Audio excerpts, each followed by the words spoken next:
Thank you, ladies, for tuning in to Uncommon Women. I'm Shanera. I'm Kate. And I'm Jenny Lee. So today marks not only the last episode of Season 1, it also marks Part 2 of Marriage. But today we also have our first male guest speaker.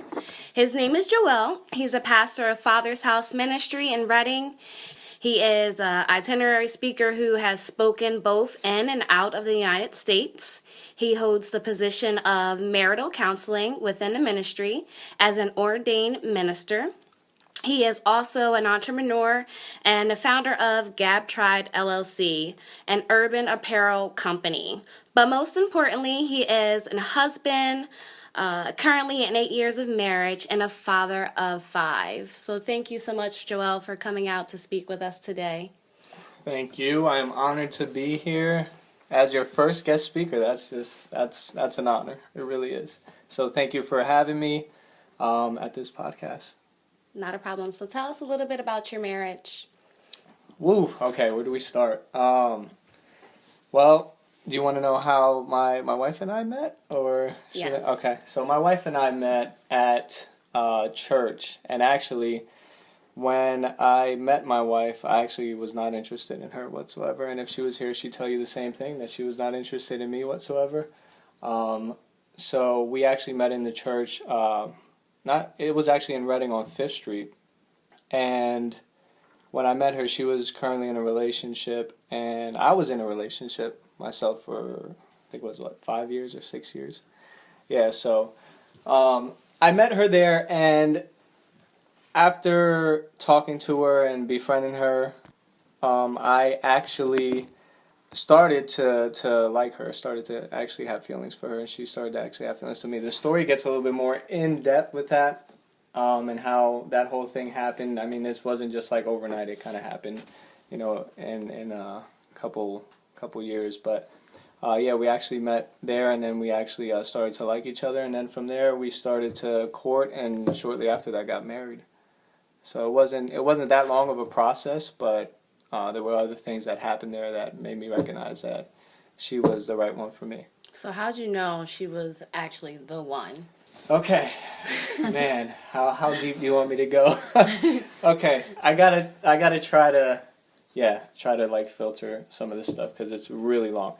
But because of my faith and because of what I believe, I actually got saved. I gave my life to Christ. I think I was 19 years old.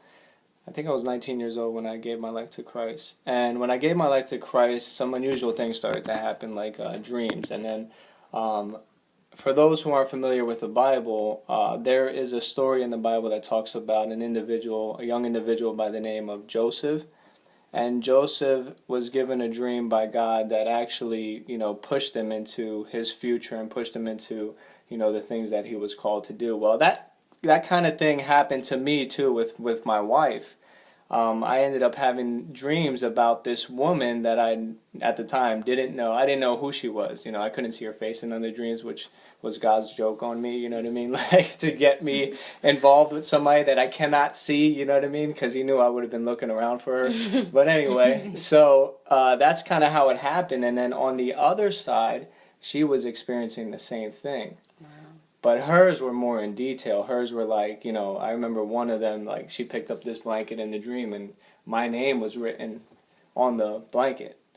And there were 2 cribs in the dream, and at this time, she didn't have any kids. And then later she ended up having the twin girls.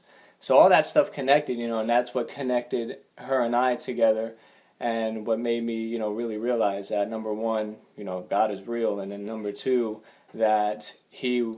it's in my best interest to be with Rachel, for the rest of my life, yeah. So did you break up with the girl that you were with?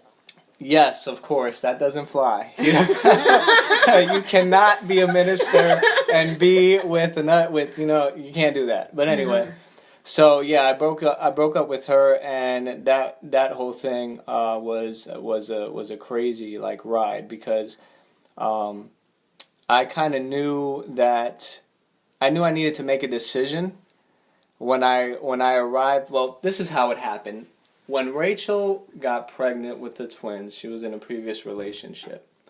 And from that relationship, I remember when she went into the hospital, I was standing there talking to her dad outside of, the doors into the I forget what section of the hospital that was, but I was standing behind the double doors with her dad.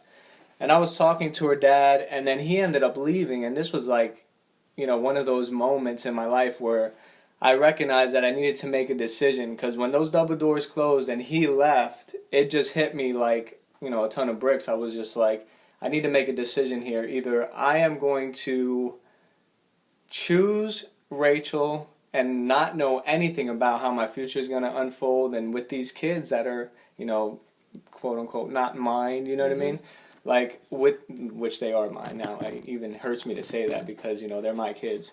But I need to make a decision. Like, am I going to follow this route, not knowing where it's going to go, not knowing where it's going to take me, not knowing, anything, any details, and just trust God in the process and just move forward? Or am I going to go back to what I know, go back to, a girlfriend that I just broke it off with, and go back to what was familiar and that whole thing? So I had to make a decision that day. And I felt like if I would have left that hospital without making that decision, I would have been back into my old pattern of lifestyle, and probably wouldn't be here right now. So that's kind of how it all happened. So you guys were friends before you actually knew that she was the one, before those dreams started. Right. Like I said, we did not we really did not like each other. I looked at her, I was like, I don't like her. She looked at me, she's like, I don't like him. I think she said I was cocky or something like that. And I was like, I do not like her. She just speaks whatever's on her mind. She's too blunt. So what was the transition when you was like, wow? The transition, I remember.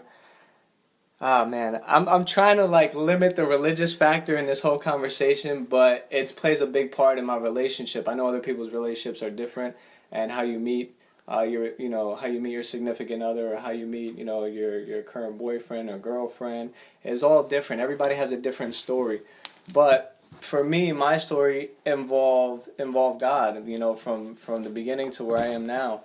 It always involved him. And I remember sitting in my mother-in-law's house. At that time, she obviously wasn't my mother-in-law, but I was sitting in her house, and I remember watching Rachel, and she just walked by and went downstairs, and she was doing, I don't know what she was doing. She had something to do.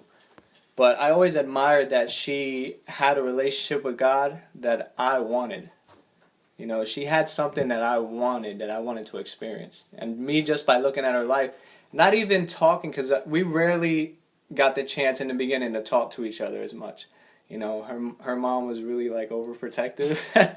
So the more I talked to her mom and just started to talk about, the things of God, and then look at Rachel and see her in the place that she was in, the more I started to just be amazed that she had something that I wanted, which was a, deep relationship with the Lord. And the way that she was living her life really spoke to me, and I said, this is somebody that I'm feeling on the inside, that I'm falling in love with, and I was never physical with in the beginning. You know what I mean? Which was really strange to me, because you hear a lot of, the way that I was brought up, and my friends that I was around in the past, all had physical relationships with women, way before I did.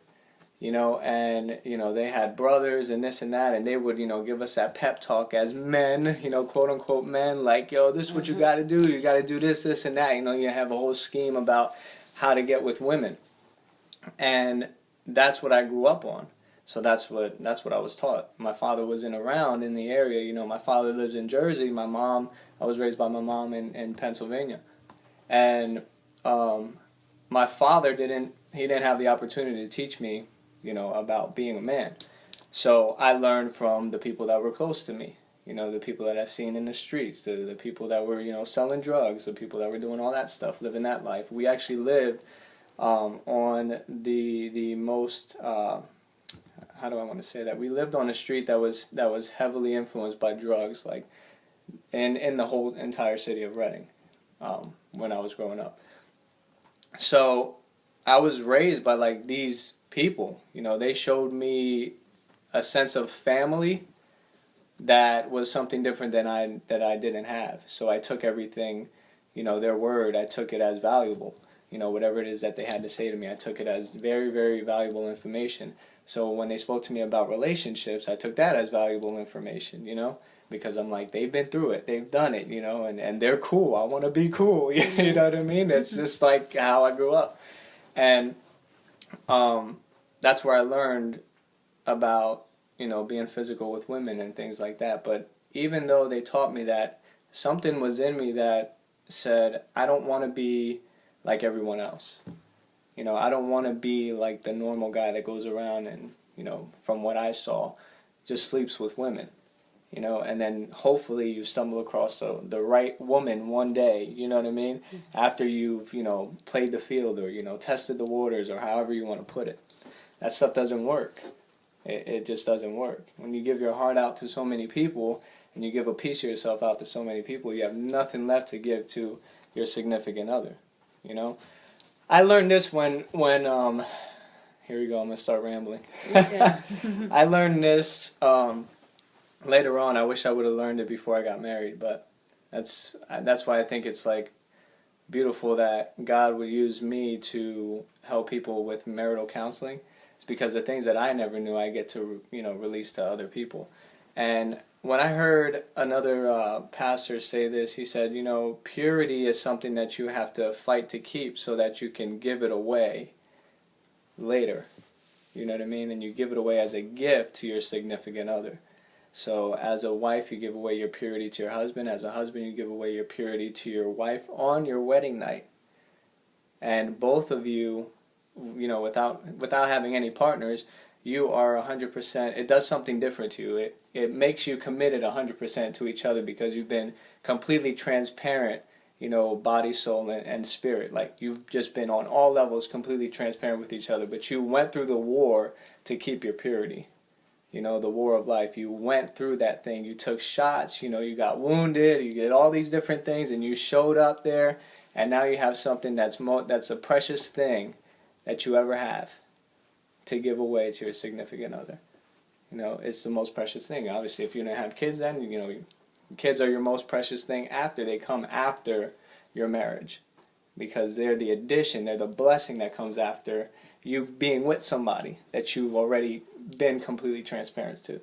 But you can't do that when you're completely transparent with one person after another because you don't have nothing left to give away. You don't have anything left to give away. It almost reminds me of those, like those cigarette commercials where there was one commercial where this lady, she went up to the counter to go buy some cigarettes. And the lady put the cigarettes on the counter, and then the lady who was buying the cigarettes picked off a piece of her, like, of herself, like her skin, and put it on the counter as payment for the cigarettes that she received. You know what I mean? So that right there is just like sex before marriage. You give a piece of yourself away as a payment to somebody who you may not even know fully, who you don't even, have any experiences with life. You ain't even have a conversation with other than when you first met that person. Depending on where you met. If you met at a club, the conversation might have only been, a couple minutes. And then from there, you're jumping in the bed with somebody that you've only had a couple minute conversation with. And then from there, everything kind of escalates from there. Sometimes, you have a child or you get pregnant or something like that, and then you have to figure out how to deal with life rather than taking life. People say taking the bull by the horns, rather than having control of your own life. So, I don't know how I got into all that. You're good. What the question really was. But I have a tendency to do that, go on these rabbit trails. Nah, you're good. So how did you handle temptation while dating her? Like, how long were you guys dating before you actually got married, and how did you handle those urgencies of, wanting to have sex? That's a good question, because before I actually really started pursuing Rachel, I had dedicated myself a year of just to do nothing but, find God, but seek the Lord, you know what I mean? I just dedicated myself. I said, you know what, because After I broke it off with my ex-girlfriend, I was up in the church looking at everybody like she could be my wife, she could be my wife, she could be my wife, she could be my wife, Lord, is it her? Is it her? Is it her? I'm telling you, that's exactly how I was because I was so... But we're not supposed to go to church exactly, for that, I was so bent on wanting a wife so bad because I thought that it would get me out of temptation. I wanted a wife so bad because I thought if I got a wife, sex would be like all the time. You know what I mean? And Right. my craving will be done. Like I'll be good. You know what I mean? Not knowing again what marriage really. See, marriage is for the mature. That's what marriage is for. Marriage is for the mature. It's not for children. It's not for people who are young-minded. It's for the mature. It takes two mature people to know what marriage really is. And what marriage really is, it's a covenant. And what is a covenant? It's not just an agreement between two parties. If you actually look at the word covenant and what it actually stands for, let's go back biblically because this is where you get the word covenant from. People don't use covenant, today. You don't see young people talking about let's make a covenant. Right. You know what I'm saying? Like they don't do that. You know what I mean? But covenant really is this biblically. It means that I will fulfill my duties to you regardless of if you fulfill yours or not. I like that. That's what it means. I want a covenant. I like that. That's what it means. So when God says I cut a covenant with you, he means that I'll fulfill my side even if you're not up to fulfilling your side. He'll do it regardless. You know what I mean? And Jesus is the proof of that. But anyway, we're not here to talk about church. But covenant and marriage is the same thing. Now, obviously, you go into a marriage saying, listen, we got to be on the same page. You're not just like, I'm going to cut a covenant with you, and I'm going to serve you and do everything for you, and no matter what. And then you're just like a rug that gets stepped on every day. You know what I mean? That's not how it works. You both have to go into this thing like-minded.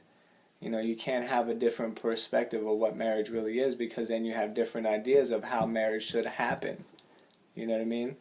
And if you have different ideas of how marriage should happen, then you start to treat each other differently according to what you believe. Right?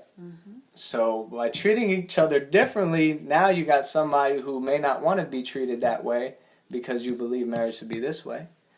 A lot of men think women are there just to be at home, serve them, feed them, take care of the kids, and what are their responsibilities? Just to go to work and come home. But that's not a real marriage. That's slavery for a woman. If you put a man in that position, it won't be too long see, women are a little bit stronger than men, so they can deal with a lot more. But you put a man in that position and he's like, I don't like this. He's breaking down. You know what I mean? Like, I cannot do this. You know what I'm saying? Like, you can't do it. It's not supposed to be that way. And if you look back at the idea of marriage, because everybody, whether they like it or not, marriage is biblical. And the idea of marriage from the beginning is husband and wife both together serving each other, ruling together. You know what I mean? Conquering together. You do everything together. It's not one is greater than the other. Unity. It's not this person is higher than that person. It's not, this is all you're meant to do in this life is serve me. It's none of that stuff. Marriage is supposed to be a union between two people with the understanding of, I am going to serve you for the rest of my life. Because what happens when you serve each other? When one person is serving the other, you're picking them up where they may fall or where their shortcomings are. You know what I mean? So the more that I'm picking her up when she falls short, and later on when I fall short, if I fall down a level, she picks me back up to the level that I previously picked her up to. You see what I'm saying? And then if I reach another level, I pick her up there. If she reaches another level, she picks me up there. We constantly keep serving each other. And then you become the example to your children of what marriage really is. Because a lot of people in the world don't know what marriage is. Like, children don't understand what marriage is. I listened to your last podcast where you said you're reading the statistics about marriage, and you were saying 50% of marriages end in divorce. There's another statistic that says 33% of people who live with each other before they get married, and they end up getting married, get divorced. Why is the divorce rate so high? Because people are entering marriage with the wrong idea. People are entering covenant with the wrong expectations. They have different mindsets of what marriage should be. Sometimes people go into marriage and say, or because of they've been cohabiting for such a long time, like, well, we might as well just have not. It's been working this good, but still you need to know what you are signing up for. You have to know what you're going into. Otherwise, you have a false expectation of your partner. And your partner can't live up to every expectation that you have. I mean, nobody can. Sometimes we're our worst critics. As individuals, we are our worst critics. So how much more can you criticize somebody that you can see outwardly? For all their faults and for how they look and this and that. And, just a bunch of different things. That's true. So you were going to church, looking at everybody, thinking that they were your wife. And when did you be like, okay, let me take a step back. And focus on me? I realized that marriage wasn't going to solve my problem of temptation and solve my problem of a lack of self-control. That it wasn't going to do that. Because I've been taught for how many years to look at women a certain way, look at them as objects to be conquered, and look at them as, whatever. And those years that was ingrained into my thinking had to be, I had to go on like a detox, if you will. You know what I mean? Like I had to get that stuff out so that way I could approach marriage differently than what everybody taught me or what everybody told me about relationships. So when I was going, hey, that's my wife, later on it was like, that was a clear indicator that I am not ready for marriage. You know what I mean? Because if I could look at any girl like that, how much more after marriage? You know what I mean? If I could say, anybody could be my wife, then I can go into marriage and say, well, I made a mistake. She's not supposed to be my wife. She's supposed to be my wife. That's a good point. You know what I mean? So I realized I need to take a step back and learn what it is to have self-control. And the only way to do that was to throw myself deep into what I believe, which was, my faith. And I ended up going on a missions trip for like a couple weeks, which did me like, it was amazing because that thing, like, it just opened up my eyes to a whole nother world. While my world consisted of this is what I need, everybody else around me had a different need that needed to be met that didn't involve sexual gratification, which was my need. And when you're in a country that, we were in Mexico, but we were in, it was like 8 or 9 hours outside of Mexico City, up in the mountains in a village. Like I'm talking, they call this mountain the Devil's Backbone. Like we were driving up this mountain in a bus with no guardrails on the side. Wow. If you fall off of this thing, like you're dead, like instantly. You know what I mean? You're rolling down that mountain. You ain't making it. You ain't making it. Excuse me. So when we got to this village, I started to recognize that there's a lot of people here that have a different need, than what I've been selfishly trying to pursue. And having relationship with these people and getting to understand them just opened up my eyes to a bunch of different things. And from there, I ended up coming home and having like a reality check and just saying, you know what, this is the type of person I need to be. This is where I need to go. And according to, what I believe, this is what I need to become. So from there, I ended up sitting out for a year and not pursuing anybody. Not learning how to have a conversation without thinking, what are we going to do later? You know what I mean? Don't men have needs though? Like how do you do that? Because that's what I hear. Men, man, I gotta help my men out. I just gotta help my men. Okay, everybody has needs, but your needs can't be so great that you do anything to make them happen for yourself. You do anything to become selfish. You do anything to hurt somebody else in return that you can get what you want. You know what I mean? That is not an even trade. That's not what manhood is about. And I learned how to conversate with people without the idea of going, you know what, this person could potentially be a prospect or be, you know, somebody that can work out for me. You know what I'm saying? And just learn how to really listen to people and listen to women and listen to what they had on their mind and listen to, because you know what, I grew up in a home, I was raised by my mother, and based on my mother's experience of what she saw in her household, she saw her mother, and her mother probably saw her mother do certain things that contributed to the way that they lived, you know, and the way that my mother lived. And I always looked at her and said, you know what, I looked at her wrongly. I said, I don't want to be that. Because I was criticizing, you know, what I saw that I didn't like. Not knowing that she had a void that she wanted to fill. She was just filling it the wrong way. You know, and that's a whole nother story. But I just recognized that I needed a change. I needed a perspective change. You know, and I needed to change quickly if I was going to make it happen with Rachel. You know what I mean? Because other than that, we were going for failure and we were going fast. So one of the things I did after that was go to marriage counseling. To somebody I did not like. Somebody I really did not like, because this person rubbed me the wrong way, but he was a good minister. I knew, this inside of me, I knew he was good. I knew he was great for marital counseling because he was like straight and narrow. You know what I mean? He's exactly what I needed, but I did not want to be there. But I went there because I knew that he had exactly what I needed to be successful in marriage. Because he was in a successful marriage, like 30 years or something like that. So thanks for sharing that, Joel.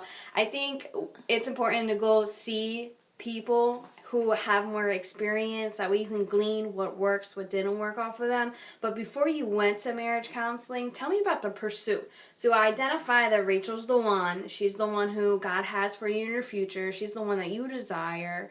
Maybe in the beginning you didn't, but as you identified more qualities about her, you found things you wanted to be closer to her, like her more. Tell me once you identified that, she's the one you want to pursue after you've been just on this break for so long, you're transitioning into, okay, this is the one that's catching your eye. Tell me about your perspective and what it looked like pursuing your wife. Man, where do I start for that? It's such a good question. I think the pursuit, like after I came back from being a year, just, committed and missions trip and all that stuff, and I came back, the pursuit actually wasn't that long. It happened within a period of like a couple months because I think I was ready. I was at the place of being ready to go. I'm 100% committed, and if I jump in, I'm all in. So once I communicated that to her and just started talking to her, and we had our times of like, man, we're really going to do this, because we were young. I mean, I got married at 22 years old, and I had my first kid at 23. So we jumped in, pretty young, and you hear that from a lot of, like, even my parents were saying, well, they're young, you're young, don't you want to do this, don't you want to do that? But I already made up my mind. I already been committed that this is it. Like, this is it, this is what we're going to do, we're going to have a successful marriage, there's no such thing as divorce, and we're going in this thing, full steam ahead. And she had the same thing, we like I said, we went to the marriage counselor. And when we went to the marriage counselor, he kind of laid some things out for us and just laid like the reality out of marriage. And what you find in a lot of marriages, you'll find that the first stage of marriage is what I like to call the honeymoon phase. You know what I mean? You get on, everything is like pie in the sky, everything is amazing, you can talk to each other for all hours of the night, you can, stay up on the phone with each other, you can do anything and everything with each other, it's all great. But then the honeymoon phase ends, you know what I mean? A lot of people don't realize that. The honeymoon phase ends and you get into reality, this is real life, like we got to build it up, we got to build it from the ground up. You know what I mean? And this is where we're going to start. And that's where you see a lot of the real nature of your spouse come out. Now, if you're smart, you'll, figure that out before you get married with them, and it not just be a shock to you like, oh, I never knew you were like this. I'm getting divorced. You know what I mean? You know what I mean? Like, you don't do that. If you're smart, when you start to conversate and start to talk to your spouse on the level of like, I respect you, you respect me. We're gonna, pursue marriage, and let's continue to get to know each other without being physical. When you get to that place and you start to understand where you both are headed, and the thoughts that you both of you have towards marriage, it starts to change different things about your life. So when the honeymoon phase is over, it doesn't really affect you as much because you're like, I already know you. I've known you from the beginning, So as far as my pursuit, it didn't take that long. I would say probably a couple months. After our marriage counseling, we actually read a book together that really helped us, and the book asks you questions like, would you still marry your spouse if you knew that they were like terminally ill?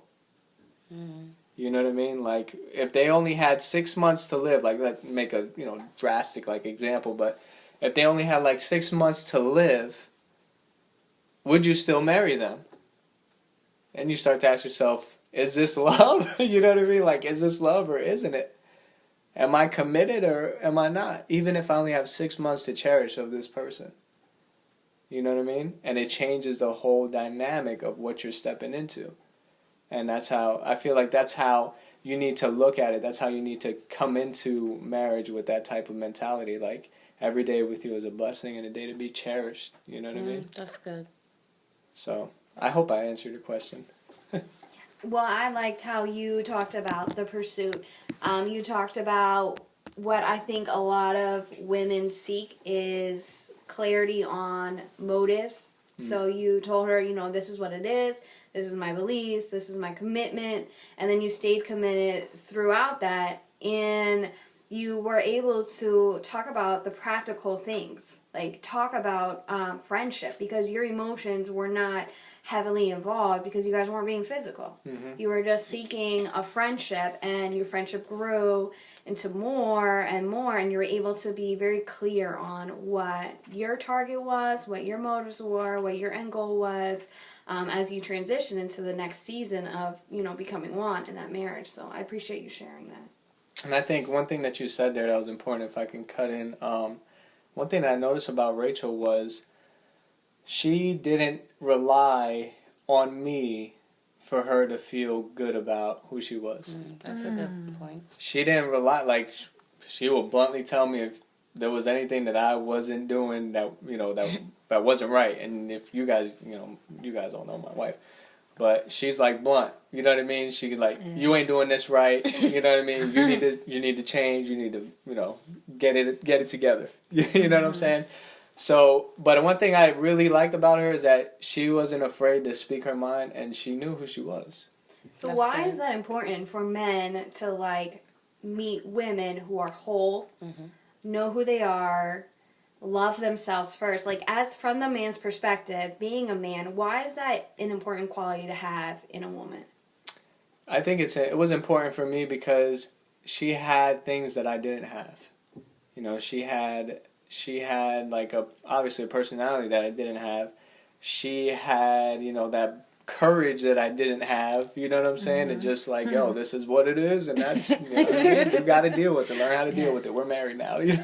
Like, she didn't say that, but anyway, she had that courage, that she was just like, listen, this is what we're doing. You know what I mean? So did she wear the pants? And she made me. No, she didn't. She didn't wear the pants. We both reigned together as a king and queen. You know what I mean? So, and there was times where she had to bring me up to the level of protecting her. That sometimes the best way that, not protecting her in the sense of like fighting somebody for her or something like that, but protecting her meaning standing up for her. Standing up for who she was, standing up. See, that's when you know you leave, like, your immature self. When you start to protect somebody who's one with you. You know what I mean? And you leave your ideas of what your mother or what your father says about your relationship because they're not in your relationship. You and your wife are building this thing from the ground up. So you leave all those ideas behind. And then sometimes when they cross the line, you got to let them know they can't cross that line. That's good. You know, you are not entitled to come across this line and say whatever you want without a repercussion. You know, that I got to correct you, even though I love you, you know, you made me. But this is who we are. You know, this is what family should be. Or, you know, if you don't have an example of what a family is, because my parents were unsuccessful in their marriage. You know, so they don't have a good idea of what it takes to keep a marriage running. You know, they know what it is to get married, but they don't have a good idea of what it is to keep it running, what it takes to build a marriage. You know, and my father right now, thank God, he's starting to recognize that he needs a little bit more than just, you know, the necessities of life. He needs God in order to make his marriage work. So he's starting to come along that place where I can start to counsel him in a sense, which is a blessing for me that God can turn the whole tables around. And I told him the one day, I said, isn't it just like amazing, because I wasn't supposed to be born at all. Like my dad tells me a story all the time. You know, it's like, you know, we had such a hard time trying to have a kid, and then we finally got you. So I wasn't even supposed to be born, and I said, isn't it funny that the son who wasn't supposed to be born is your biggest blessing, because he's leading you to the Father. You know what I mean? Like leading you in the Father's arms. So anyway, but like I was saying, he didn't understand back then what it was to keep a marriage running, to build it up from the ground up. And then my mom also had her influence from her side of the family of what marriage should look like. And that whole thing just clashed because they never understood how to build it up together and how to do it from the inside and build it up, not from the outside in. You know, if you're constantly listening to other people's opinions, you're going to get other people's, you know, distractions and other people's, you know, problems in your marriage, you know, which you don't need. So, Joel, I have a question for you, pertaining to when you decided to get married. What were your emotions going through when you were buying the ring at that time? Ooh. I looked at that ring, and I took my mother-in-law with me, because I was like, I need your help. I want to pick, you know, the right ring for your daughter. You obviously know your daughter more than I do at this point. I want to know what she would like, you know what I mean?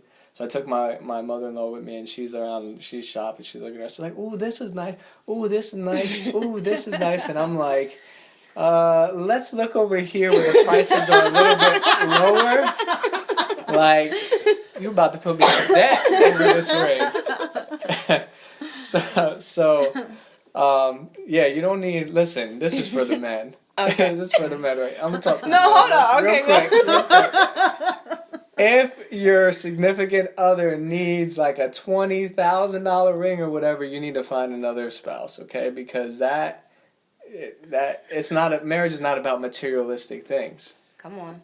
Okay, a ring on your finger, like the first ring I bought my wife, somebody stole it. Somebody stole it. Well, and here's the thing, we were helping these individuals. I should be careful how I say it. All right, so I want to be careful because we help a lot of people. Mm-hmm. And because we help a lot of people, we happen to be helping this couple, and the ring that my wife had in the midst of helping them in their house ended up just disappearing. So that original ring meant a lot to her, meant a lot to me, because it was the ring that I gave her. You know what I mean? When we got married at the altar, it was the one that I gave her. So that just went missing. And obviously she felt, you know, hurt about it and all this other stuff. So come Valentine's Day, next time, I go and I buy her even bigger ring. Boom. Right? So you got to up your game. Pop. You know what I'm saying? Like, Pop. Oh, That's when you get that 20,000 ring, fellas. Like, we lost this ring. I was like, I'm going to go get another ring. And then I proposed to her again. Aww. And she just cried, you know? But the thing it wasn't necessarily the ring. It was the fact that I revisited the place of honoring who she was. To say, even though that one's gone, you're still, you know what I mean? Your worth is more than that ring. But I want to, just honor you in the fact to say that you deserve even better. So here's a better one. Awesome. You know what I'm saying? So I gave her a better ring. But initially, that first ring, I forget what I paid for it. It was in the thousands. And I was like, phew, yeah, this is a good ring. And then my mother-in-law, we picked it and she was more excited now. She was like, oh my, jumping up and down. I go, oh my God, this is going to be so great. When are you going to do it? I had this whole plan of proposing to my wife. It did not go as I planned, whatsoever. I'm tend to be like a big thinker, so I'm thinking like we're gonna go here, we're gonna do this. I'm gonna propose to you by the waterfall in the rainforest, in Puerto Rico, so sweet. and we're gonna do this and that. And I'm thinking, wait, we can't go there. It's just me and her. Like that's gonna be like people look at that and go, I don't know if they control themselves, but you know what I'm saying? Like the apparent of evil. I don't want to give that, so I was like, you know what? Let me just figure out another way to do it. And this is a funny story. My wife always laughs at this. She tells everybody about this. When I proposed to her, the night I took her up to the pagoda, it was dark and it was like lights everywhere. And I feel like it was a cheesy proposal because of the pagoda, but she loved it. So I went up there and I got her out of the car, talked to her a little bit, and then I kneeled down. And I opened up the ring. And at first she thought I was joking because when I opened up the ring, it was so dark she couldn't see it. like it was so dark. She is like, you're kidding. Like she was like, you're kidding, right? You're playing. Like that's how she was. And I'm bending down like, yo, this is a serious moment. I'm like, this is serious. Like you got to take it in. Like this ain't how it is in the movies. You know what I mean? Like I want it to be like a movie scene. You know what I mean? And she was like, are you serious? Are you serious? And then I finally I guess somehow got it in the light, right? And she saw the ring and she was like, oh my gosh, right? And then I was like, will you marry me? And then she looked at me and she said, yes. As soon as she said yes, this is a true story. As soon as she said yes, a car, we were up there for this whole time, nobody came up. It was perfect. But then this car comes around the corner, right? High beams right on us, boom. And I'm kneeling down like this. I look over and I see these lights in my eyes, right? And I'm nervous. You know what I mean? I'm nervous already kneeling down, proposing to my future wife. I'm like, this is I got the nerves running. My heart's beating 100 miles an hour. You know what I mean? And I'm just high beams come on me like spotlights. Bang, right? And I'm like, she said yes. When she said yes, I closed the ring. I said, okay, let's go. And I grabbed her and put her in the car. I didn't even put the ring on her finger. I put her in the car and drove off all right, we're married now. I drove down there. I was so nervous. She always tells that story. And it's a true story. The ring? I didn't put the ring on. I was like, oh, here you go. After the fact, I'm like, here you go, here's the ring. And she was like later on now she lets me have it. For you didn't even put the ring on my finger when we got married. I'm like, I'm sorry, I was scared. I didn't want anybody to see it. I wanted to be an intimate moment, but it didn't happen that way. So yeah. So Joel, how did you feel the day before getting married? Day before getting married, that was crazy. It was just a lot of things going on. Marriage, it's very stressful. Very, very stressful. A lot of things need to happen depending on what type of wedding you're going to have. Our wedding was a nice sized wedding, but a lot of stressful things were happening. I was afraid she wasn't going to show up on time, different things like that. But because it's, you got to get yourself right and all that, and make sure the dress is right and all that, all the stuff that women do before they get married. And she was, I think she was a little late, but anyway, when I love you, honey, if you're listening to this.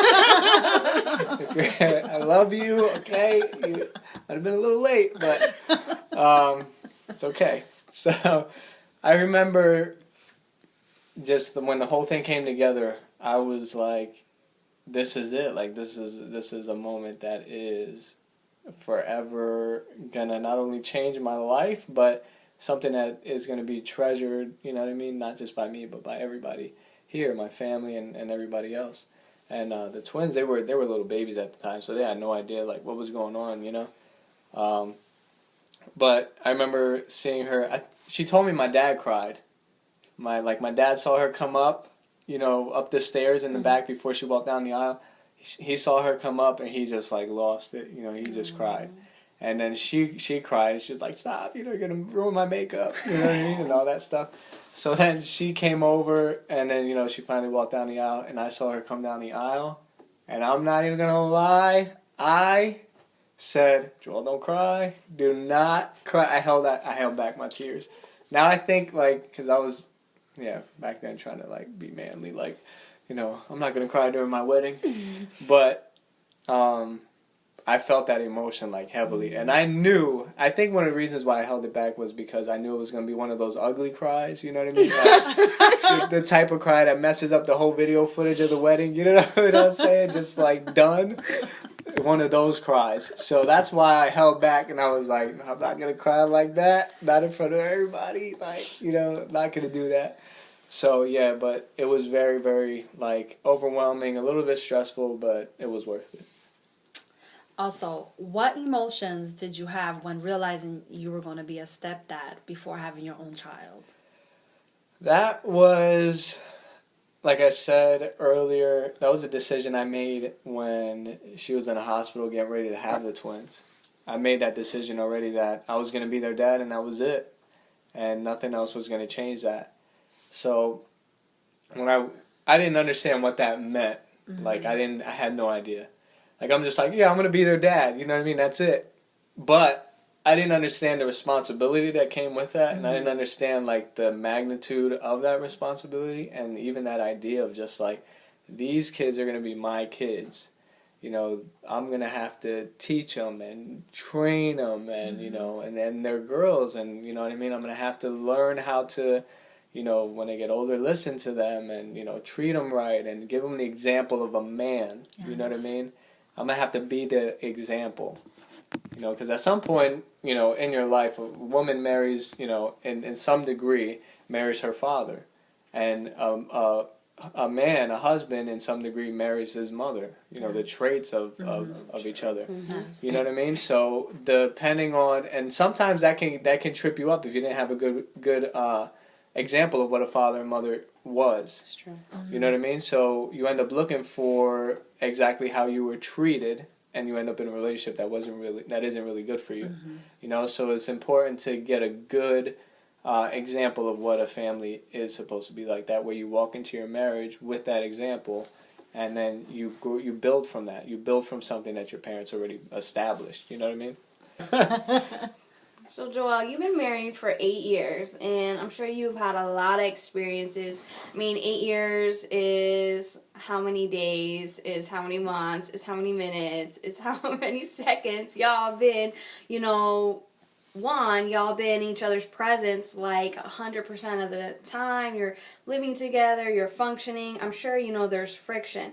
What is something that you can tell our listeners that has been successful when you and Rachel, your wife, have come into an experience where you just wanted to throw in the towel? You just wanted to quit. What made you stay? And from that experience, what made that change the dynamics of your relationship? Because the key is to continue to grow.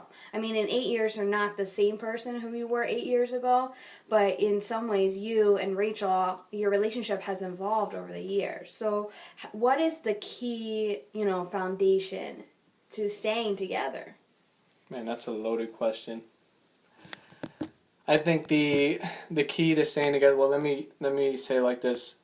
The number one cause for divorce is communication. A lack of communication. So, and then after that, I would say, you know, money fights, money problems, you know, financial issues. But communication is the number one thing. So that means a lot of people can be talking in a relationship. People could be talking, but nobody's really listening. You know, nobody's really effectively communicating. And, you know, there could be a lot of different things for that, but I think that the number one, besides communication, what kept us together was the fact that we knew we weren't going to quit on each other, no matter what. we always had this saying before we went to marriage, and not even a saying, it was more of a mindset that we said there's no such thing as divorce. That when you get married, I don't care what the rest of the world says or, the rights you have as a U.S. citizen, you can get divorced, but to us that doesn't exist. So guess what? You have to fix the problems that you have. You know what I mean? You can't just throw it away. You can't just say, well, you're not good for me no more. Or a lot of people say this, I fell out of love with you. Mm-hmm. You know what I mean? You can't, listen, if you're falling in love with somebody, you need to learn how to grow in love. Because if what you did by accident needs to be done on purpose. You know what I'm saying? You need to learn how to do that on purpose. You need to learn how to love somebody on purpose. That means you got to do what you don't want to do. You know what I mean? Or do what you want. Do what you did like in the honeymoon phase. Like do everything that you did there when you don't want to do it. You know what I mean? And that's hard to do when you're sitting at home and you're tired and you're like, I gotta listen to my wife talk about this story. And the way that my wife tells stories, she doesn't give you the like plot to like the very end. It's like the reward for listening to her. You know what I mean? It comes in at the end like, all right, you listen this far, I'll give you the reward. You know what I mean? That's how she does it. Y'all know that's true. Y'all met my wife. So that's how she tells stories. But we understand that we have to 100%. We have to work on our relationship. We have to fix it. And that only comes with trust and transparency. Like we have to. That's what at the end of the day, what it comes down to for me and my relationship with my wife is that I know that I can trust her, and she knows that she can trust me, like wholeheartedly. I know that if somebody says something or tries to like another man or whatever tries to tempt her on Facebook or whatever type of social media outlet, that she shuts it down ASAP and she tells me about it right away. Same thing with me. If I have something that's going on, I tell her about it right away. Somebody said this to me or says that or whatever, I tell her about it right away. This is what happened. Here's the message. Here's my phone. Whatever you want to do, because I can't afford to have any of that mess, you know what I mean, devastate my relationship with my wife. I took 8 years to build this thing with her, you know what I mean, and this is something that it involves not only just us, but it involves my kids, my family. What I like what you said a lot of powerful things. You talked about, staying committed, especially in a world where we're so full of consumerism, technology's upgrading left, they're upgrading right. We live in a culture where if things break, we just throw them out. Like, it sounds like you and Rachel have built a foundation on that commitment, and you built trust. It doesn't sound like at any moment, like, you would just, pay attention to the people sliding in your DMs, or you would want to make a connection with a different lady. It sounds like you and Rachel have really built a committed relationship where you honor her, you value her, and even after 8 years, like, you're not bored with her. And I really honor that. How do you maintain connection with your wife, balancing the other demands of life? You have a house to take care of, you have 5 kids, and they're all growing, they all have different demands, different homework. You run your own business, you pastor a church, you work, you have friends, you have family. How do you, maintain that connection with your wife with everything else going on? Organization. And that is something that we work on all the time. Like, with our calendars are obviously like really full with 5, and they're gonna get fuller because my kids are still young, and they'll be growing up and getting into sports and all types of stuff like that, and extra activities. But organization, I think we had to start that like early on in our relationship and in our marriage. Like once we had the twins, we're starting off with 2 right off the bat. And they're growing at the same time, and they both have the same needs, and it's double diapers, double wipies, you know what I mean, you need 2 of everything, bottles, pacifiers, all that stuff. And we had to learn that like at a real early age to be organized. And thankfully we had people in our corner that could say, you guys might want to think about doing it this way, you guys might want to think about doing it that way. And we had to adjust a lot of our life so that way, when we had more kids, we could run a lot smoother. Now, I'm not going to say we're perfect at it, because we'll say, like, hey, let's go to this place. we got to be there at 4 o'clock. And it takes us like 2 hours to get ready. You know what I mean? We got to get ready by 2 to be there at 4. Because, now we're starting to get a little bit better because the kids are getting a little bit older. Like, they can put on their own shoes. They can do all that stuff. But in the beginning, I mean, man, it's like run up, get this. And especially when they were young, it's like, go get the diaper bag. Go get the diapers. Make sure there's enough wipes in there. Make sure the baby's formula's in there. All that other stuff, which thank God I'm over right now. That's good. But anyway, so taking just from that perspective of organization, like that's what we learned to do. We learned to do that really early, and we learned just to continue to try to be successful in that area. Not necessarily be perfect, but try to do it with like excellence each time that we do it. That's good. That's good. So, what actually keeps the sparks flying after 8 years of being married? After 8 years of being married, I think what keeps the sparks flying is, there's a different dynamics of marriage is, family, number one. Like family, it's not sparks like people tend to think like sparks, like, being intimate with each other. That is not an issue for like us, like how to continue to be intimate with each other because, that was something that we conquered, or I conquered early on. So I'm intimate with her, not in the way that a lot of people think like bedroom intimate, but intimate with her on all levels, all the time.